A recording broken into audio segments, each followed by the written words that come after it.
মির্জা ফখরুল ইসলাম আলমগীর বাপ ছিল পাকিস্তানের রাজাকার, আর তিনি নিজে ভারতের রাজাকার। মুক্তিযুদ্ধ করার বয়স থাকলেও মুক্তিযুদ্ধ করেননি। আওয়ামী লীগের বিরুদ্ধে এই সমস্ত মামলা প্রত্যাহার করার ঘোষণাদাতা এই মির্জা ফখরুল ইসলাম আলমগীর একটা বিরাট আকাম ঘটিয়ে দিয়েছেন। যে আকামের তাৎপর্য হচ্ছে এই ধরনের বেয়াদব, এই ধরনের স্টুপিড, এই ধরনের রাস্কেল, এগুলোকে রাজনীতির ডাস্টবিনে ফেলে দেওয়া উচিত। রাজনীতি হচ্ছে জনগণের জন্য। সেই জনগণকে থাপড়াবে, সেই জনগণের সাথে ক্যামেরার সামনে অশোভন আচরণ করবে। বাংলাদেশে এই ধরনের লোককে রাজনীতি করতে দেওয়া উচিত না, ডাস্টবিনে ফেলে দেওয়া উচিত। এই ধরনের অপদার্থ, অভদ্র, অশিক্ষিত, পারিবারিক শিক্ষা নাই, বাপ তো জেল খেটেছে।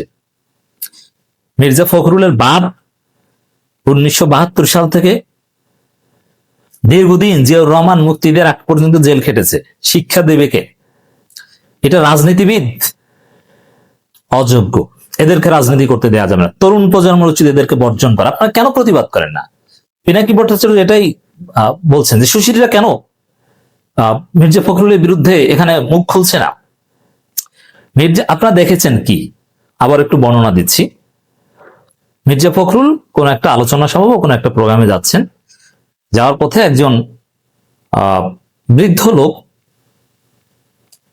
চেহারা দেখলেই বোঝা যায় জীর্ণ শীর্ণ, অত্যন্ত গরিব একজন লোক। কেউ কেউ বলছেন যে মির্জা ফখরুলের স্কুল ফ্রেন্ড বা পূর্ব পরিচিত, এটা নিশ্চিত। স্কুল ফ্রেন্ড হয়তোবা না, বা হয়তোবা। তিনি বলছেন যে আমাকে চিনছেন নি। আচ্ছা, এটা কি কোনো অপরাধ? পূর্ব পরিচিত একজন লোক, যেখানে মির্জা ফখরুল গিয়েছেন সেখানে তিনিও গিয়েছেন, তিনি জিজ্ঞেস করেছেন আমাকে চিনছেন নি। তাতে মির্জা ফখরুল রেগে এক প্রকার তাকে মারতে যাচ্ছে এবং সেই লোককে ওখান থেকে তাড়িয়ে দেওয়া হয়েছে। এটা কোন অসভ্যতা, মধ্যযুগীয় বর্বরতা!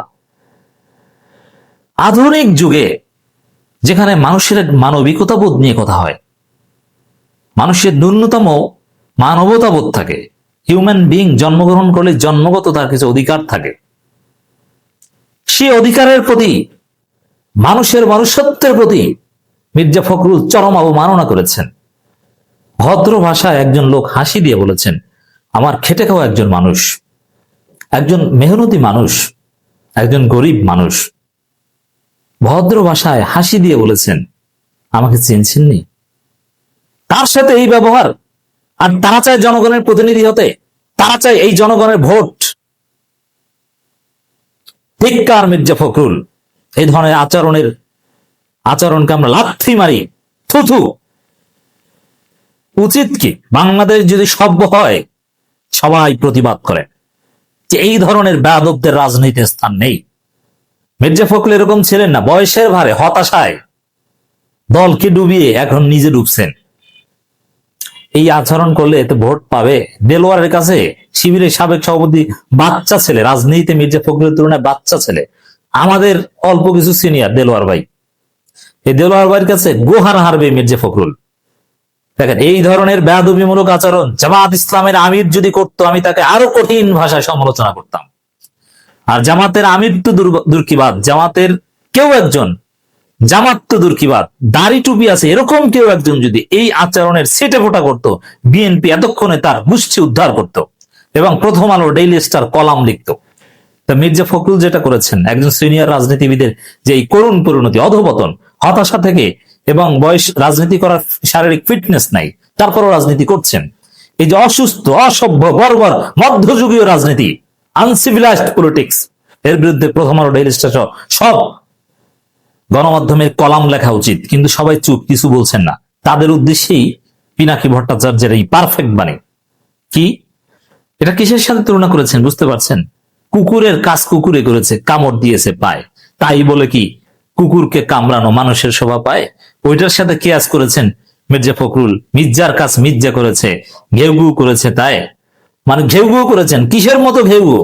গতকালকে দেখেছিলাম এক হুজুর, বাবু সিটি হুজুর, এ ওই সেম ঘেউ ঘেউ করেছে মাওলানা রফিকুল ইসলাম খান বক্তব্য দেওয়ার সময়। তাই বলে কি মির্জার ক্রিটিক করা সুশীলের শোভা পায়? তাই আকাম মির্জা ঘটিয়েছেন, এটা ক্ষমার অযোগ্য আকাম। এর শাস্তি একটাই, যে আপনি রাজনীতি থেকে অবসর নিন। আপনার মতো বস্তা পচা, ব্যর্থ, অসভ্য কোন রাজনীতিবিদ বাংলাদেশে দরকার নেই।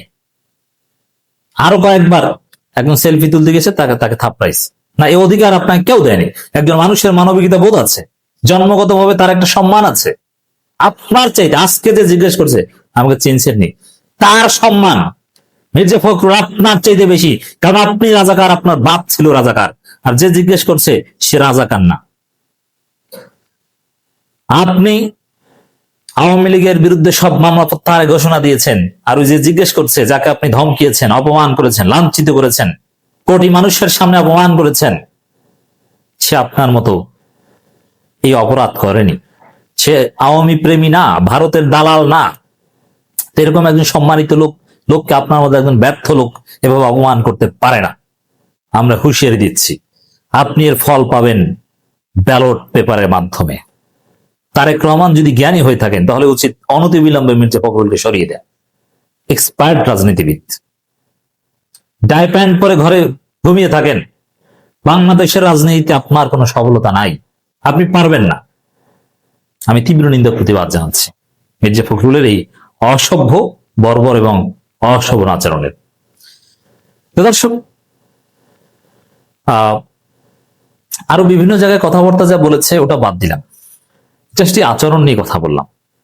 এখন নাটক একটা করবে। মির্জা ফখরুলের পিআর টিম আছে না, অস্ট্রেলিয়া থেকে জামাই কোটার বুদ্ধিজীবী ডেসপিকেবল মাদারবোর্ড, সে এখন একটা নাটক সাজাবে। ওই যে আওয়ামী লীগের মামলা প্রত্যাহারের ঘোষণার পর মানে জনগণ কি বোকা মনে হয়।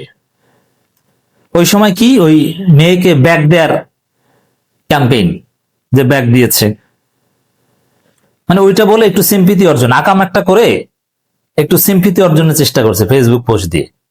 এখন এই আকামের পর কি করবেন? ওই লোককে খুঁজে দেখা করতে যাবেন, তাকে জড়িয়ে ধরবেন, তাকে চাকরি দিবেন, সরি বলবেন না অন্য কোনো হৃদয় বিদারক মর্মান্তিক, যে রিক্সা চালিয়ে খেয়েছিলাম আমার আব্বা যখন 1973 সালে 74-75 দিকে জেলে ছিল, তখন আমি এই করেছিলাম সেই করেছিলাম, এরকম কোন মর্মান্তিক কাহিনী নিয়ে আসবেন, নাটক নিয়ে আসবেন। এইসব নাটক মারানি বাংলাদেশে চলবে না। মির্জা ফখরুল বাংলাদেশে এখন একজন ঘৃণিত রাজনীতিবিদ। বিএনপির লোকজন মুখ দেখাতে পারছে না, এটা কি আচরণ? এটা কোন আচরণ? আচ্ছা, আপনি চিন্তা করেন যে জামাতের কেউ বা দাড়ি টুপি আছে, মানে বিএনপি এতটা ছাপরিপনা একটা দল, দাড়ি টুপি দেখলেই সে বিএনপি হোক, আওয়ামী লীগ হোক আর হিন্দু হোক, তাকে জামাত বানিয়ে দেয়। অবশ্য হিন্দুদের জামাত বানানো এখন সহজ, কারণ হিন্দুরা তো জামাত করে। আর দ্বিতীয় হচ্ছে, টাইলস যদি মসজিদের টাইলসের মতো লাগে, সেটাকেও মসজিদে বসে কার্যক্রম বলে প্রচার করে বিএনপির সিনিয়র নেতারা। চিন্তা করছেন, নুরুল ইসলাম বুলবুল বা কোনো একজন জামাত নেতার স্টিকার লাগানো হচ্ছে একটা হোটেলের মধ্যে, স্পষ্ট বোঝা যাচ্ছে হোটেল, সবার পায়ে জুতা, বেসিন টেসিন আছে, তবে হোটেলের টাইলসটা অনেকটা মসজিদের টাইলসের মতো। তো এই ছাপরি দল প্রচার করেছে যে মসজিদে জামাত নেতার স্টিকার লাগাচ্ছে। বুঝতে পারছেন বিএনপির কি অবস্থা? এদেরকে কেউ ভোট দিবেন না।